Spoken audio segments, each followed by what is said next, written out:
Hey YouTubers, this is Guardian Mike, and we're here with, again, with Mr. Bippus, John Bippus, from what city?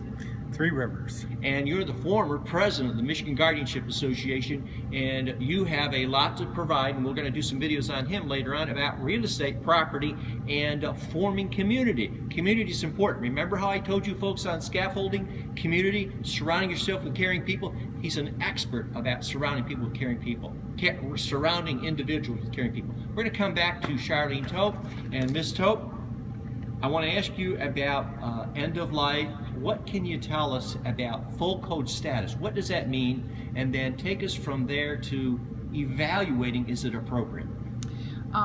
Essentially, when a guardian is appointed, they normally tell hospitals, doctors, the facilities that deal with the court-appointed ward that they are a full code status. In other words, everything that can be done to prolong that life in order to return them to a basic, healthy state of mind needs to be done. So the facilities that deal with you on a regular basis, the doctors that deal with you on a regular basis, they need to know if you want to be full code status or not.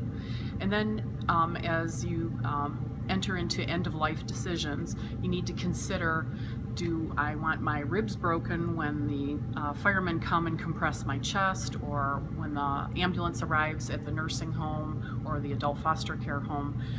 When is it appropriate to say, let's lift that full code and make them a do not resuscitate? And there are even degrees in that protocol that you can examine and make sure that the facility is aware of what the wishes are. And then there's end-of-life decisions. So normally you would go to the doctor and have them write you a letter saying this is what end of life looks like, because we're not going to be able to return this person to the stable environment, the stable person that they were. Life is slipping away, and it's time perhaps to not put any precautions in place, but let nature take its course.